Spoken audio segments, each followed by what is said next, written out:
All right, so thank you guys for joining us today. My name is Lou. My channel is called Frequency Fading. I'm sitting down with Joel Korte from Chase Bliss Audio.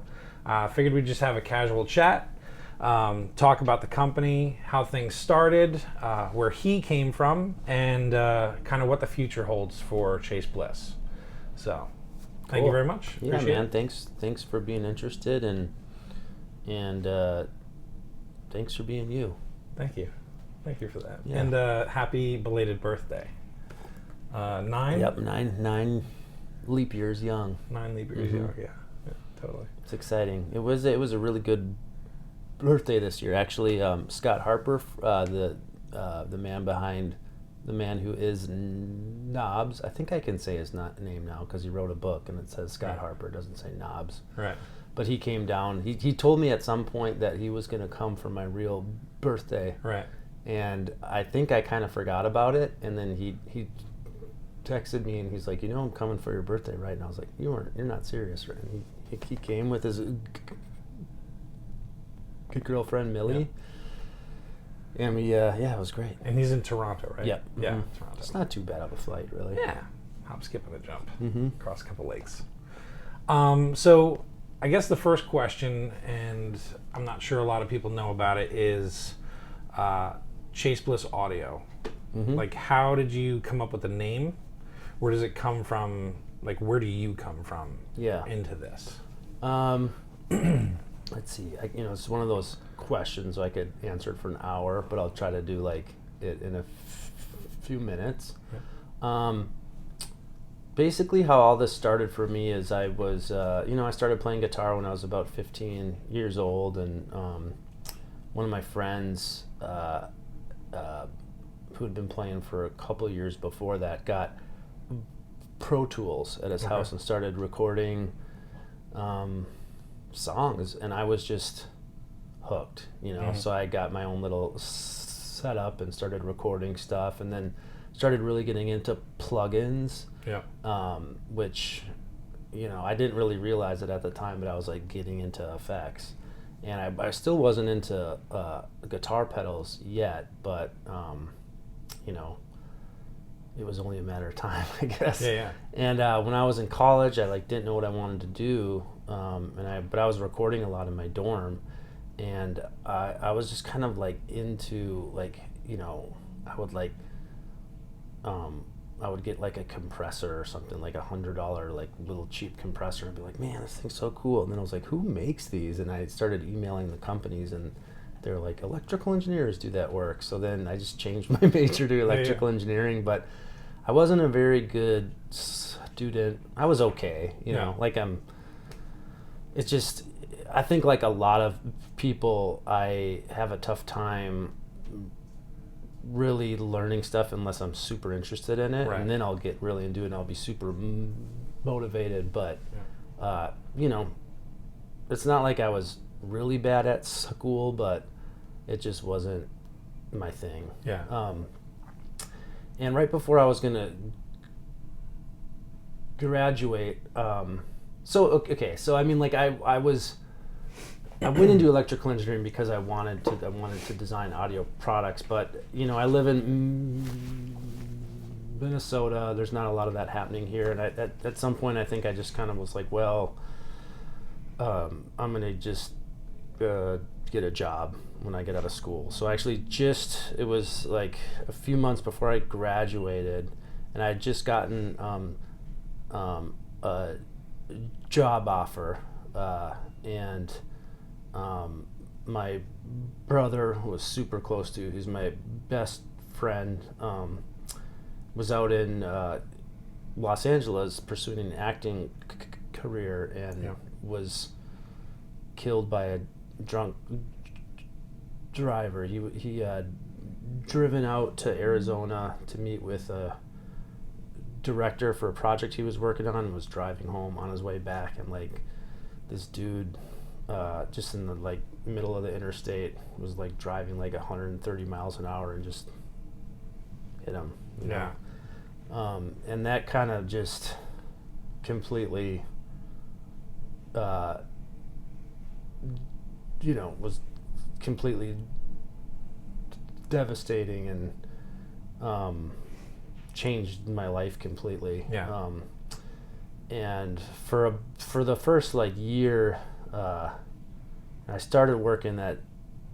I was just like really depressed, and like I started working that job, after I graduated a few months later, which I was not even sure if I was going to be able to pull off at that point. But I started working, and I was, I'm not sure if it was the job or just like being depressed, or just, really kind of reflecting on how short life can be. Yeah. That I really started to think about what I was going to do with my life. And my brother's whole philosophy was to do what you love, and he was really into this guy named Joseph Campbell, who's kind of known for this phrase, follow your bliss. So ended up actually quitting my job, going back to school. So I was really struggling with stuttering. I started to get therapy again for stuttering, and decided I wanted to be a speech therapist. So I started going to graduate school for that.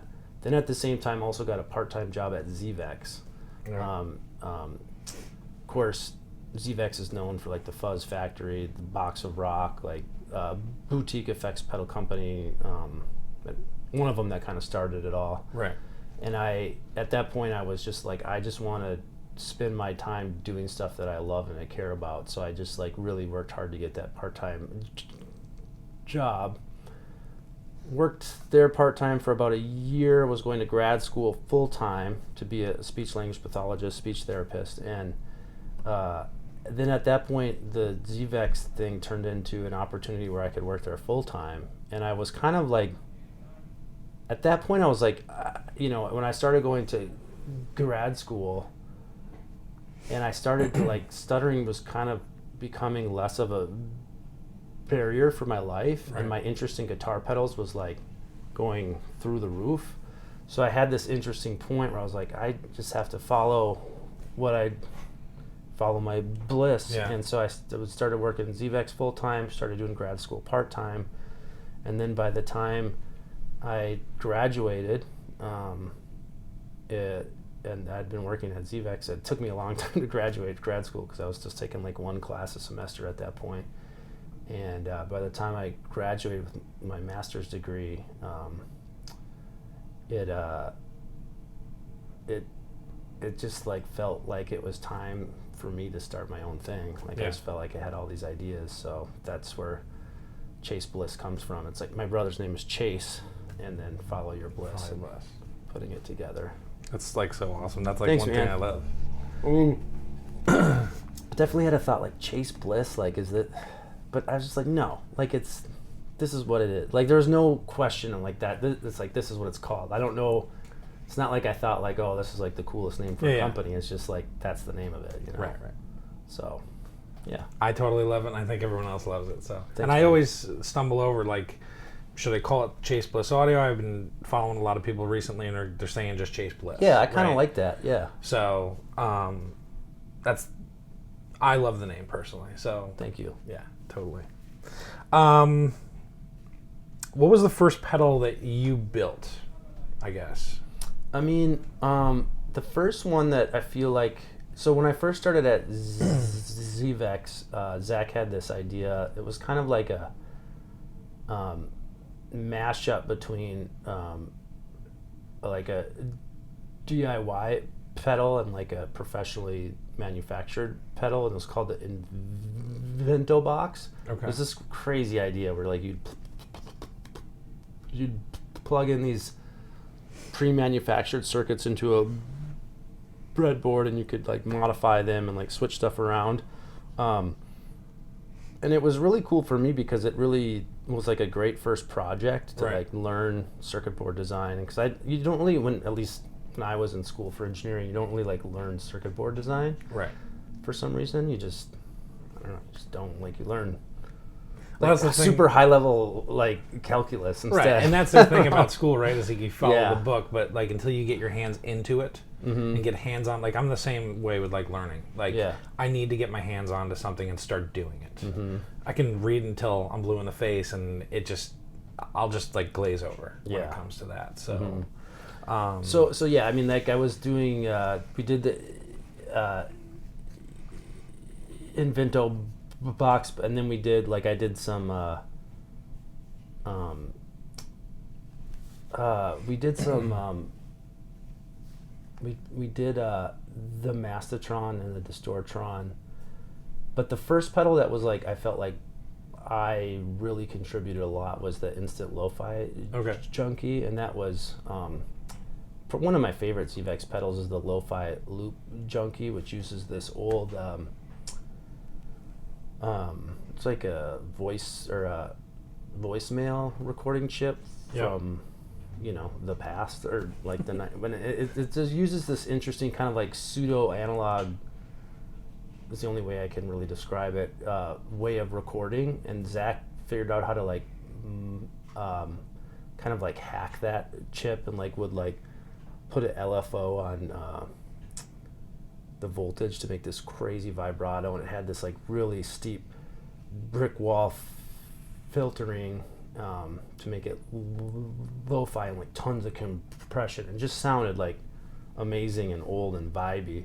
And a lot of people loved that sound, but they wanted it to be in real time. right. So I had to like figure out how to try to make that sound in a real time vibrato device. So that it was he kind of just like set me loose on that. So it's like I have to recreate the compression. How do I do that? So I, designed a compressor, and then like have to make the vibrato. How do I do that? Design the vibrato, design the filter, and then just like I remember still sitting there and like checking between the two, and he's like, "Yeah, You got it. yeah, that sounds like it," So that I feel like that was my first, it was Zach's concept, Zach's idea, obviously, but I like figured it out, figured out how to do the sound, Cool. So, I guess the next thing is you go through your time at ZVEX. Mm-hmm. The next step is you come up with Warp Vinyl. Yep. How did you know it was ready for consumption, for someone to be out there to the public to like start using this thing? I Like, how long did it take? I definitely wasn't ready. I mean, the whole ZVEX experience, where I feel like Zach, I mean, it goes back to the Lo-Fi Loop Junkie. Like this like slow vibrato, and like it doesn't necessarily sound like vibrato. It just sounds like something's a little like out of tune a little bit. There's just like that subtle modulation. And it's like slow and noisy and lo-fi. I was just obsessed with that sound, and I started thinking about how I would make, if I could just, I had some experience making a vibrato pedal with the Lo-Fi Loop Junkie, or I mean with the Instant Lo-Fi Junkie, but then I thought like, well, what would I do if I could just make all the decisions, and I didn't know if it would sell at all. In fact, I didn't really, I cared, I wanted it to sell, but like I kind of thought at the time that, that was after I graduated with my speech language pathology degree, that, maybe I would do like speech therapy for people who stutter part-time, and maybe just like have a little pedal company and just like make like weird pedals and sell them, and then just kind of like patch together like an income and a living from there. So I didn't have like, I did not think this would happen, that I would like where I'm at right now with it, but just kind of made it and released it, and myself loved it and was passionate about it, and then other people just started to take an interest, really. Yeah. The thing is with your pedals is there are a ton of options, right? Yep. You've got the basic person that could just plug it in, start turning knobs, and they're going. Yep. That's me, right? I'm just getting back into music after being on a hiatus, had a kid 9 years ago, and kind of all that stuff went on hold. But you have so much packed into that little package. Like it's tiny, and you've got tons of options, and you can grow into that pedal. And I think that's the one thing that I loved. And Andy Othling was the first person that I was watching really on YouTube. On YouTube. Okay, Dad. And I'm watching him do these musical sketches, and all of a sudden I see like these pedals, right? So I start looking, and I see his line. So you were into ambient stuff. Yeah, and I used to do the thing where I wrote songs by structure, right? I'm not musically trained in any way. I can read music, tablature, but that's about it. I mean, I've had some lessons here or there, but the thing is like, I'm getting older. Mm-hmm. I love all kinds of music. I listen to everything from one extreme to the next. And with that, I'm watching Andy and I'm like, oh, I'm really digging this. So I start looking through and I'm seeing what pedals he's listing in there, and I see Chase Bliss audio, right? And I don't even remember what pedal it was at this point. We're going about 2 years ago.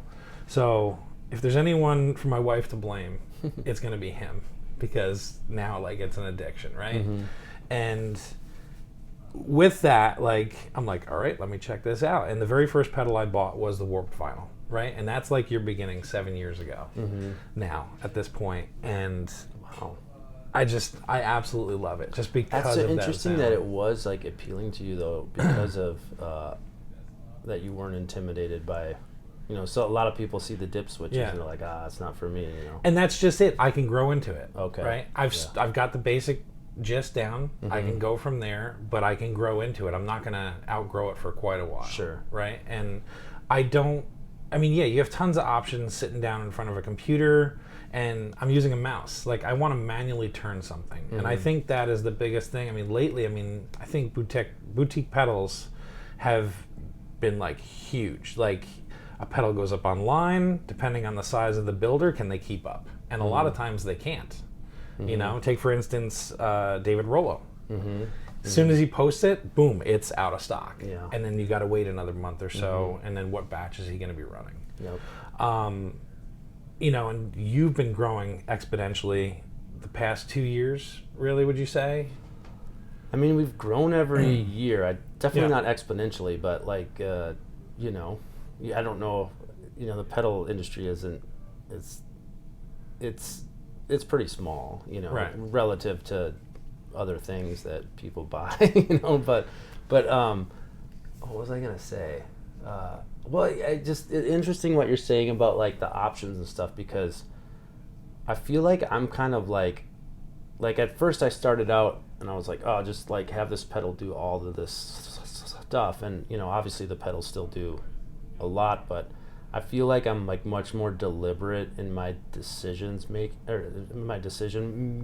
making, because I want to be able to not just like with mood, for example, you can have fun with it without really knowing everything about it, whereas some of the earlier stuff, it would be like, here's a phaser that does all this crazy stuff, and like I'm trying to make it more of a full experience, and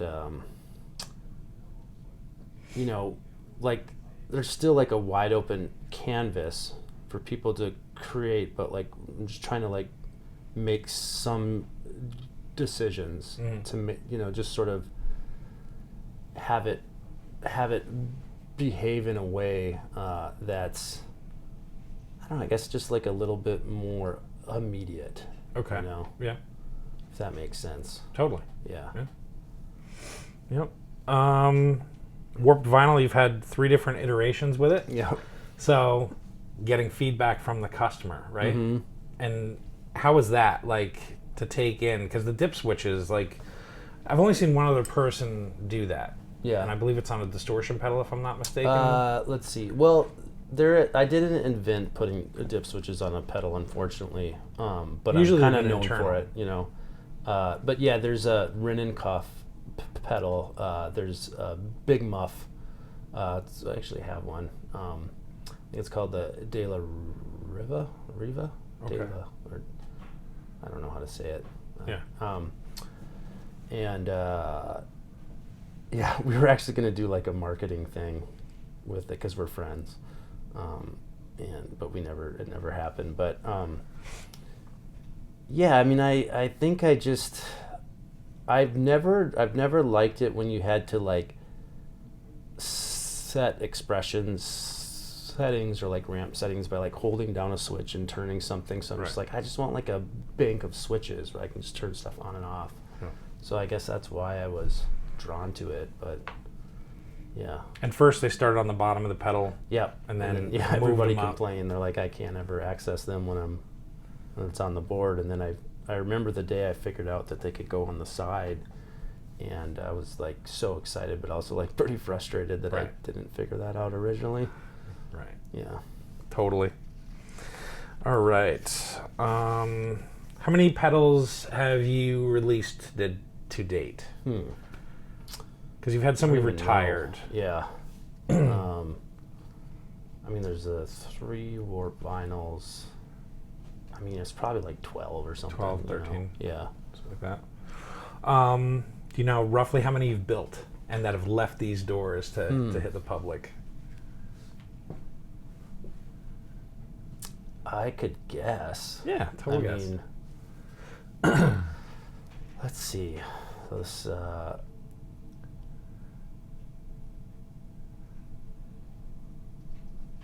gosh, maybe like 25,000? 25,000? That's what I would guess. That's a lot in my eyes. Yeah. Total. That's my guess for like, since I started in 2013, 7 years ago. That's my guess. Any pedal designs that we don't know about? Oh, of course. That you've been part of? Anything you can... Oh, no. I mean, I thought you meant like stuff I'm working on. Well, yeah. We can't talk about that stuff. Yeah. That's no, I've never been part of any kind of like secret contributor to anything. Okay. Yeah. The one thing I love about you guys as, boutique pedal community is you all seem to be friends. You're sharing information with each other. Mm-hmm. You're all working with each other. What's that like? It's really nice. I mean, you see it in other industries. I mean, people are still competitive. Like, we want our companies to do well and everything like that. But there's no like nastiness, and people really do cheer for each other because it is kind of an industry where like the more that that the market's like interested in guitar effects pedals as a whole, it's just gonna be good for everyone because a lot of people that get guitar pedals, like they're not just gonna get one brand. They like to try a lot of different stuff. It's really cool like that. And I mean, it's fun to be part of an industry where people are actually excited for you and you're excited for them, Yeah. Yeah, it's great. I mean, when I reached out, I forget who it was. It might have been Mike that I spoke to via email. I had reached out asking about like power, right? Because I'm like, oh, this doesn't have a 9-volt. I need to power this thing. Like, who do you recommend? And they had recommended Strymon, just for consistency and keeping things even tons of high current outputs. So exactly. Never any issues. Yeah. I wound up getting the Zuma just because I wanted to be able to expand, right? Yep. Buy it once and the modular way they design that is really clever. Right. Yep. And I was also going to say, just like obviously my company there's so many collaborations now, and I never planned on that, but I mean, it's opened up so many doors for us to be able to, reach out to companies and have an idea, or sometimes they'll reach out to us and have an idea, and then work together and be able to build something that on my own I just wouldn't really be capable of doing. Just be able to use like their strengths and my strengths and make something really cool. Who was the first collaboration with? So that was with Resonant Electronic. Okay. And really it was Peter Bregman who reached out to me. He was friends with our former sales manager, Holly Hansen, and said, I have these pedals, and this was for the Brothers pedal, and I think it would be great to like add digital control to them. And I'd never considered collaborating before, really, and then it just got me really excited, and it just came together pretty quickly because I was just like so motivated by it, and yeah, it just kind of got me on that path where it's just such a fun approach to product design, working with other people that you like. How long did it take to develop from like It was start to short. finish? I mean, I was kind of looking for something to do because I think I just finished. Oh yeah, I think I just finished Tonal Recall, which was like horrible because it was so hard, and I'd taken, things were going pretty well, but I was kind of thinking like, okay, what am I gonna do next? And then Peter, approached me with that, and then the concept just came so quickly where I was like, oh, we could do one channel in the toggle and make it a boost and overdrive and a fuzz, and then I could design the other channel to kind of complement your stuff, and then we could stack them into each other or flip it or put them in parallel. And it's like, wow, this just really works with the form factor. And I think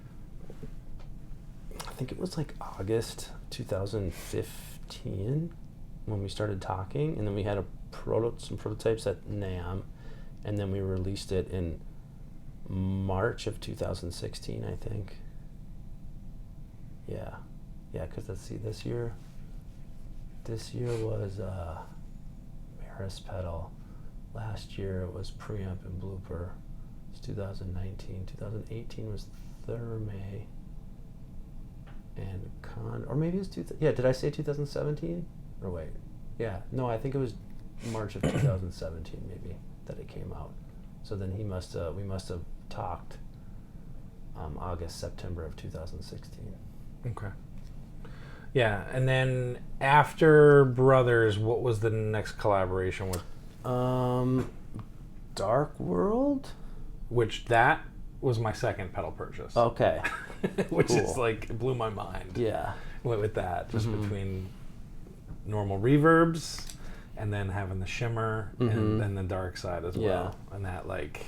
So I have one just like classic, lush sounding, and then just pair it with something sort of crazy, And I remember watching your video on that, and like, don't change a thing on that side, just leave it as is. Like, and it's like watching that back and forth and the planning. It's just like, it's just amazing to just see the collaboration and just the way things come together.